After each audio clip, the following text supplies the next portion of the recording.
Buenos días.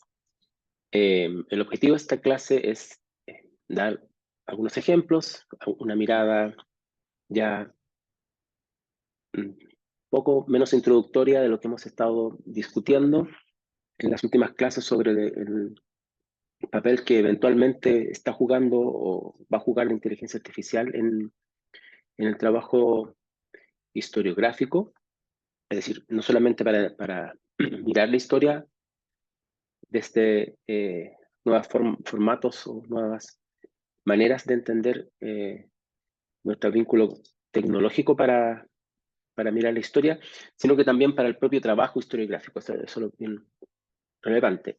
En esta clase solamente voy a mencionar, va a ser muy breve, algunos elementos que debemos discutir directamente en la clase, ya utilizando la computadora, digamos, en la sala de clases.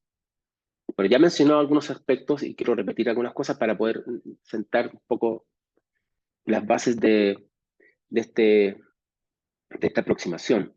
Eh, lo más interesante del uso de la inteligencia artificial en el trabajo historiográfico, como dice ahí, es cómo podemos procesar y analizar fuentes primarias y secundarias de una manera diferente a como lo hemos estado haciendo o a una escala distinta. Tal vez no diferente en términos conceptuales, pero sí en términos de escalas. Vamos a ver eso, cómo nos puede modificar la manera de entender nuestro trabajo. Esa es un poco la idea de esta discusión.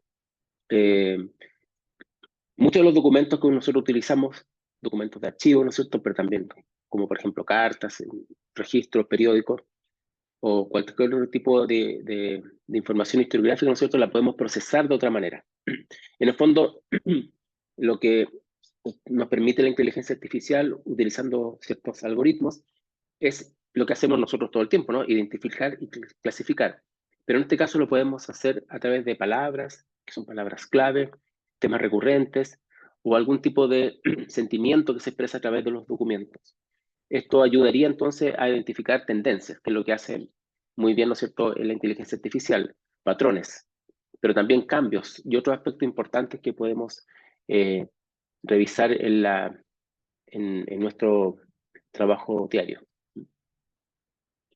Eh, se dice que la inteligencia artificial ha revolucionado la forma en que se analiza y reconstruye los eventos del pasado. Habría que discutir eso si efectivamente va a marcar un antes y un después. Todavía no lo vemos tan claramente de forma masiva como uso para nuestro trabajo, pero cada vez lo estamos viendo con mayor frecuencia. Por eso que mi idea es cómo podemos entenderlo acá en curso de estas características, de metodologías. Lo interesante acá es cómo podemos examinar grandes datos. Es un tema fascinante esto. No es tanto que nos ayude a, digamos, a procesar información, sino que es la cantidad de datos que podemos procesar. ¿Sí? Y cómo podemos a partir de eso descubrir los patrones, ¿no es cierto? Ciertos elementos o tendencias que son recurrentes. Pero esto requiere, por supuesto, para reconocer patrones y este tipo de cosas en los documentos, requiere que los documentos estén digitalizados y sean transformados en un lenguaje que las máquinas lo puedan entender, o lo puedan leer, digamos, que sean transformados en un tipo de lenguaje, como vamos a ver acá, un lenguaje natural que sea un lenguaje para las máquinas. ¿Mm? Eso es algo que hay que hacer previamente para poder trabajar con esto. En la medida, como lo hemos visto en esta clase y en este curso, en la medida en que los archivos se digitalicen y esa digitalización sean de open access, digamos, acceso abierto, y podemos trabajar con grandes bases de datos, por ejemplo, esto evidentemente se va a poder hacer. En la medida en que esto no ocurra, esto va a ser simplemente digamos, va a ser muy acotado y por el costo va a ser solamente para algún tipo de instituciones que lo puedan financiar. Lo que tenemos que pensar ahora es cómo el aprendizaje automático de los algoritmos, cómo el entrenamiento de la inteligencia artificial para ubicar esas pautas, identificar, ¿no es cierto?, estas relaciones, que los datos de alguna manera no nos muestran si uno los mira por separado, nos permite descubrir conexiones que eran antes difíciles de detectar. ¿Mm? Bueno, eso es lo que esa es la promesa de la inteligencia artificial, eh, y en parte, ¿no es cierto?, se puede cumplir, como lo vamos a ver con algunos ejemplos.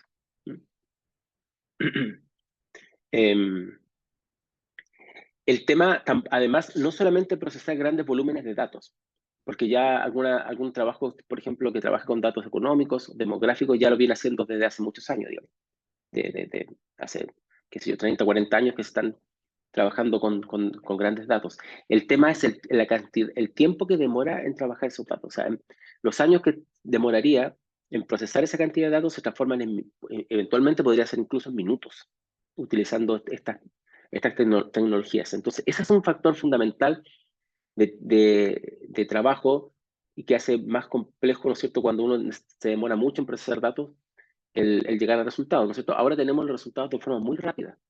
La medida que estos procesamientos de grandes datos se han hecho cada vez más eficientes y ocupan, digamos, menos energía. O sea, es impresionante esta parte, hay que considerarla, no solamente el uso o el manejo de grandes datos, sino que la cantidad de tiempo, ¿no es cierto?, que se demora en procesar esos datos.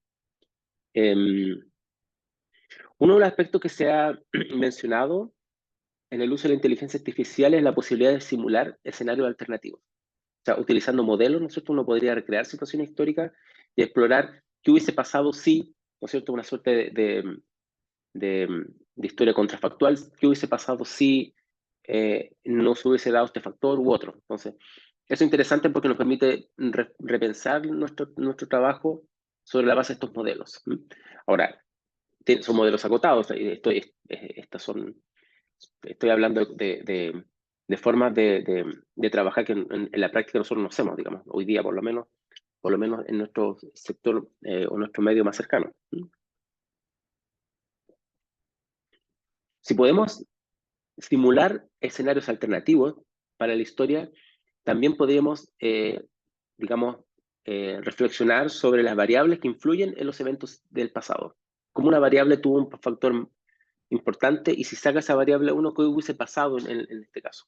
Que tal vez uno podría descubrir que efectivamente esa variable no era tan importante como la que nosotros pensamos. Esto suena muy especulativo hoy día, ¿no es cierto? Pero podría ser eventualmente, no lo sé, podría ser una forma de trabajo que nosotros no estamos acostumbrados a hacer. No trabajamos mucho con discusiones contrafactuales, a no ser que sea una suerte de reflexión, digamos, histórica, tipo ensayística, como se le llama, digamos, usualmente. Pero eventualmente podría ser un tema de interés para las generaciones jóvenes como ustedes, ¿no es cierto?, que puedan explorar esos caminos. La minería de datos o extracción de datos es fundamental en esto. Y en eso la inteligencia artificial tiene mucho que aportar, ¿no es cierto?, a partir de la automatización de este proceso que resulta muy eficiente y preciso. Una de las técnicas más utilizadas aquí, ¿no es cierto?, es lo que se llama el NLP, el lenguaje natural, que es el que usa, ¿no es cierto?, los algoritmos. Aquí con ello es posible analizar y comprender el contenido de los documentos, pero para eso hay que transformar lo que nosotros conocemos, las palabras que nosotros tenemos. Ahora no lo voy a mostrar, pero podemos discutirlo en algún momento en la clase, cómo se transforman las palabras en un lenguaje que sea un lenguaje natural para las máquinas, para que lo puedan procesar, ¿no es cierto? Y puedan descubrir los patrones que estamos hablando. Para poder extraer esta información, hay que utilizar este lenguaje, ¿no es cierto?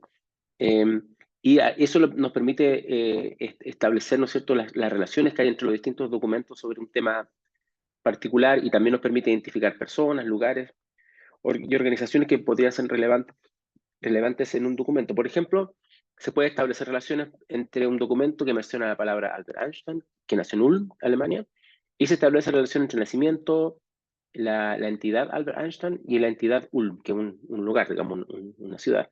Y esto parece muy básico, por supuesto, para nosotros, pero si después asociamos un nombre, digamos, una entidad, más que un nombre como Albert Einstein, una categoría como nacimiento y una categoría como lugar, ¿no es cierto? Podemos hacer un registro de grandes datos donde esto puede aparecer para diferentes en diferentes situaciones, en diferentes personas, digamos, no solamente este personaje que es tan conocido. Y esto nos permite identificar lo que se llama los patrones y las tendencias. También se pueden utilizar palabras clave, frases recurrentes que están en los eventos pasados. Nosotros ya utilizamos palabras claves en nuestros papers que publicamos como artículos, digamos, no como libros, aunque los libros a veces ahora ya están trayendo también esa opción, sobre todo aquellos libros que se venden como capítulos de libros, también tienen palabras claves. Y esto es bien importante porque con las palabras clave nosotros podemos ir identificando también ciertos patrones de cómo la historiografía trabaja estos temas, en grandes datos, por supuesto. Obviamente, para clasificar los documentos hay que generar las categorías, ¿no? Y esas categorías se predefinen no por los informáticos, sino que lo predefinimos nosotros, ¿no? Como la categoría conspiración, por ejemplo, o la categoría evento. ¿No? Eso lo tenemos que redefinir nosotros.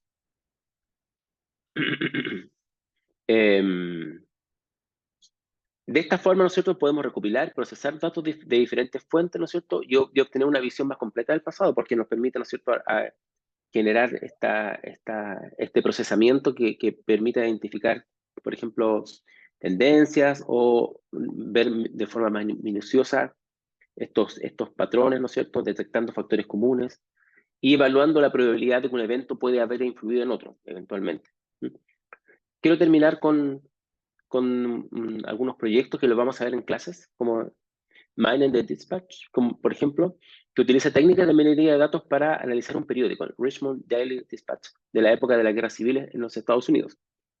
Para ello, ¿no es cierto?, procesa este periódico en lo que se llama el lenguaje natural, que lo vamos a ver con más detalle tal vez en la clase, ¿no es cierto?, para que pueda ser leído por las máquinas y por los algoritmos. Y a partir de ello, los investigadores han podido extraer y analizar temas recurrentes. ¿Cuáles son las tendencias de opinión pública? ¿Cuáles son los patrones lingüísticos a lo largo del tiempo? Y esto es un proyecto muy interesante. Se podría hacer con muchos periódicos. Podríamos hacerlo con el diario El Ferrocarril del siglo XIX, que fue un diario muy importante. Por supuesto, con el diario en el caso de Chile, ¿no? Estás pensando. El Mercurio, en fin. Pero para eso hay que tener esa información transformada, ¿no es cierto?, como dije, en un lenguaje natural. El otro ejemplo, es el Global Jackbox, que es un proyecto que analiza grandes volúmenes de datos etnomusicales, recolectado por Alan Lomax. Y con ello, ¿no es cierto?, se categoriza y se comparan miles de grabaciones de música folk de diferentes culturas, se buscan patrones y conexiones culturales a nivel mundial. Es un proyecto extraordinario esto, porque nos permite mirar de una visión mucho más amplia de lo que a veces vemos de forma parcelada. Uno de los proyectos más cercanos a nuestra forma de entender, ¿no es cierto?, nuestro trabajo es el proyecto República de las Letras o República de los Letrados, de Letras. Bueno, perdón, Letters, perdón, me traduje mal. Se refiere a las cartas, ¿no?, a la correspondencia. Se hace en Stanford y utiliza minería de datos para analizar redes y la correspondencia entre intelectuales de la ilustración. Así se ha podido mapear, por ejemplo, redes de comunicación, se identifican flujos de ideas y conocimiento entre diferentes figuras históricas. Podríamos hacerlo también nosotros con otro tipo de letras, de correspondencia, de políticos, correspondencia entre mujeres, correspondencia entre grupos étnicos. Esto da para muchos. Y ahí podemos, ¿no es cierto?, identificar estos patrones. Por supuesto, para eso tenemos que transformar estas cartas a un lenguaje digital y después transformarlo en un lenguaje natural, ¿no es cierto?, que permita establecer, ¿no es cierto?, puede ser leído por las máquinas, y además tenemos que predefinir los patrones que la máquina tiene que buscar. Y eso lo hacemos los historiadores y las historiadoras, por supuesto. Podemos definir los patrones, por ejemplo, la palabra revolución, la palabra conspiración, no sé, se pueden armar muchas categorías.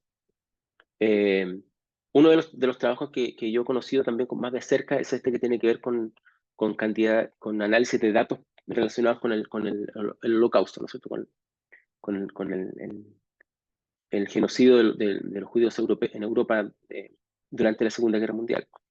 Aquí hay testimonios, documentos y otro tipo de datos históricos son bien interesantes de analizar, porque también muestran ciertos patrones y conexiones que a veces no son tan evidentes cuando uno utiliza el método tradicional de mirar caso por caso.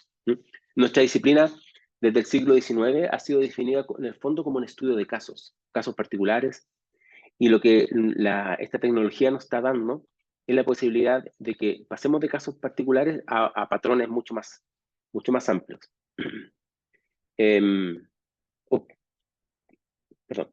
Quiero terminar, ¿no es cierto?, con un último proyecto. Vamos a mirarlo después en la clase de Slave Voyage Database, que utiliza minería de datos para analizar más de 35.000 viajes de esclavitud transatlántica. Y esto ha permitido explorar patrones de comercio de esclavos, incluyendo las rutas, los volúmenes de tráfico, las condiciones a bordo de los barcos, porque esto es interesante, porque cuando este tipo de trabajo que se hace con la inteligencia artificial calza muy bien cuando hay un tipo de, como lo vieron tal vez en el proyecto de Venecia, cuando hay un tipo de documentación que es, sobre todo, que es rutinaria. Es decir, que es como burocrática, que registra siempre los mismos datos de la misma forma. Y en el caso de los datos de muchos que tienen que ver con comercio, en este caso, ¿no es cierto?, un comercio tan terrible como la esclavitud, también ocurre. Entonces, se da mucho, digamos, en esta perspectiva. Uno lo puede entender de esta manera.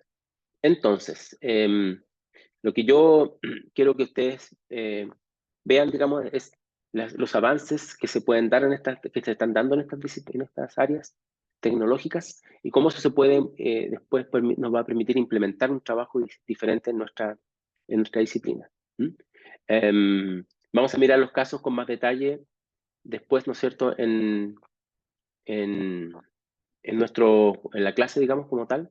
Mira los sitios web y vamos a hacer un trabajo al respecto. Entonces, bueno, entonces quedamos en eso. Muchas gracias. Hasta luego.